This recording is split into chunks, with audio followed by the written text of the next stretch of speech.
Assalamualaikum warahmatullahi wabarakatuh. Perkenalkan, saya Rahmat Bagus Yudhistira dari jurusan Bahasa dan Sastra Asing, Program Studi Pendidikan Bahasa Jepang, Fakultas Bahasa dan Seni, Universitas Negeri Semarang. Pada kesempatan kali ini, saya akan menjawab pertanyaan terkait UTS mata kuliah Pengantar Ilmu Pendidikan yang diampu oleh dosen Ibu Lutfia Nurhadianti, SPD MPD. Nah, sebelum masuk ke inti videonya, saya akan mengulik sedikit tentang materi yang akan dibahas, yakni revolusi industri dan society 5.0.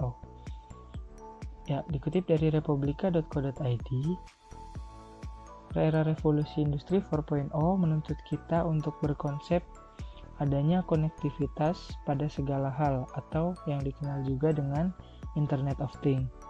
Hal ini yang diyakini akan membawa perubahan terhadap perekonomian dan kualitas hidup di dunia secara signifikan. Era revolusi industri itu sendiri pertama kali dicetuskan oleh sekelompok perwakilan ahli dari Jerman pada tahun 2011 di acara Hannover Trade Fair. Di sisi lain, di awal Januari 2019 beredar gagasan baru, yaitu Society 5.0. Society 5.0 ini sendiri memfokuskan kepada komponen manusianya, yakni menawarkan masyarakat yang berpusat pada manusia atau human center yang membuat seimbang antara kemajuan ekonomi dengan penyelesaian masalah sosial melalui sistem yang sangat menghubungkan baik di dunia maya maupun di dunia nyata.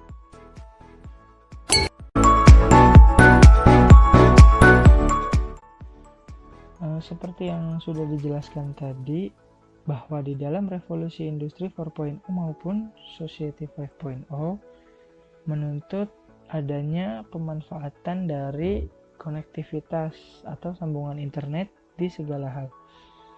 Jadi masyarakat sekarang harus terampil dalam mengoperasikan alat-alat canggih seperti gadget atau gawai ya. Istilahnya melek teknologi. Jadi kalau enggak ya mereka akan tertinggal. Apakah hal ini dapat diterapkan di pendidikan Indonesia? Jawabannya bisa. Ya, semenjak pandemi virus corona ini juga kan kurikulum diubah ke kurikulum darurat yang mewajibkan adanya pembelajaran jarak jauh atau daring ya online, yang membuat seluruh siswa itu ya harus memanfaatkan gawai untuk bisa mengikuti pembelajaran. Walaupun tetap ada saja kendala baik dari faktor finansial ataupun juga faktor wilayah yang susah dalam mengakses internet. Oke, pertanyaan yang kedua.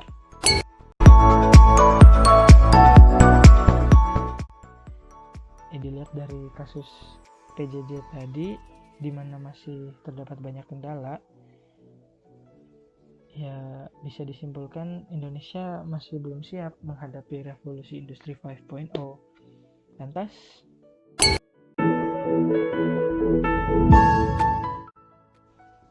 mungkin pada saat SD ya peserta didik banyak diajarkan ilmu-ilmu dasar memang, cuman kebanyakan dari ilmu eksak. Tapi yang kurang di sini ya menurut saya kurang pemberian pengetahuan ataupun pelatihan terkait soft skill bagi peserta didik. Ya oke lah, ada mata pelajaran seni budaya, PJOK, prakarya. Tapi kan kenapa nggak diberi ilmu tentang teknologi informatika dan komunikasi? Ya, TIK. Kenapa? Pikirkan dampak positifnya, kegunaannya, kelebihannya terlebih dahulu gitu. Malah justru kan sekarang tidak bisa dipungkiri kalau teknologi itu ya semakin canggih. Seiring berkembangnya zaman, kan bukannya lebih baik dengan adanya pembelajaran TIK nanti justru bisa melatih sekaligus membimbing dan mengarahkan kemampuan para peserta didik tadi dalam kemampuannya mengoperasikan ya kecanggihan gawai dan intinya ya kecerdasan buatan itulah AI yang intinya ya nantinya juga akan membentuk karakter dan kemampuan yang sesuai dengan tuntutan era revolusi 5.0 itu sendiri. Selanjutnya pertanyaan yang ketiga,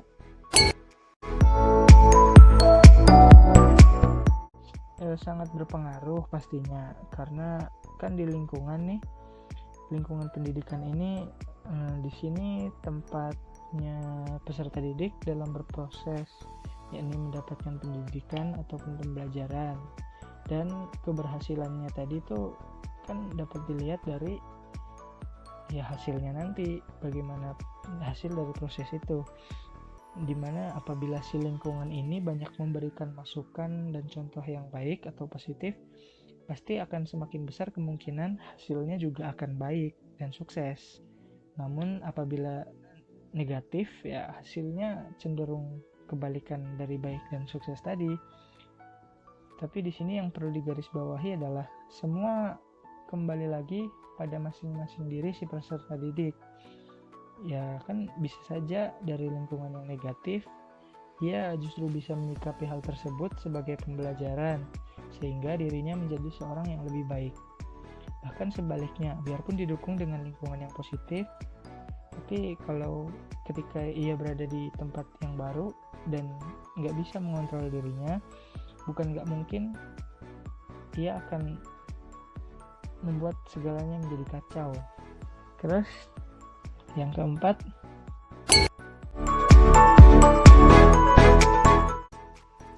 mungkin saya akan jawab masih sama seperti jawaban nomor 2, yakni mohon dipertimbangkan lah bagaimana pentingnya diadakan pendidikan TIK semenjak sekolah dasar, ya agar bisa melatih sekaligus memberi arahan dan bimbingan dalam penggunaan maupun pemanfaatan teknologi itu sendiri. Ya, emang di zaman sekarang bukannya tidak mungkin anak kecil sudah dibekali gawai canggih. Ya, mungkin keresahan dari orang tua itu sendiri yang nantinya akan mengganggu anak dalam belajar, dalam menemukan bakat. Ya justru dengan adanya TIK ini, si anak juga akan semakin tahu dan harapannya dapat lebih bijak dalam memanfaatkan kecanggihan teknologi tersebut.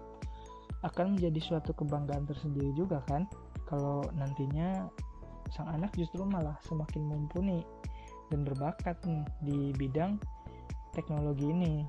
Yang terakhir,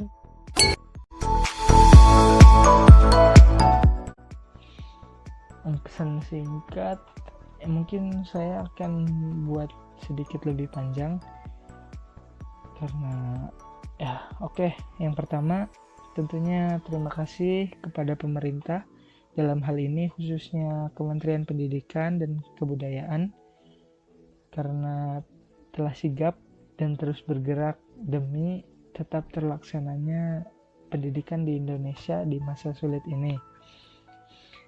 Lalu untuk dosen pengampu mata kuliah pengantar ilmu pendidikan saya, Ibu Lutfia Nurhadianti, SPD MPD, yang mengajarkan banyak hal terkait dengan ilmu pendidikan kepada saya melalui mata kuliah ini. Dan yang terakhir, untuk sahabat, rekan, dan seluruh teman mahasiswa, mari kita bersama-sama bersemangat melalui pendidikan ini. Kita teruskan membangun negara Indonesia kita menjadi lebih baik lagi dan lebih baik lagi. Merdeka! Baik, jadi sekian jawaban saya pada soalan UTS pengantar ilmu pendidikan semester ini. Saya atas nama diri saya pribadi, saya mohon maaf jika dari kata maupun perbuatan saya ada yang kurang berkenan. Terima kasih. Wassalamualaikum warahmatullahi wabarakatuh.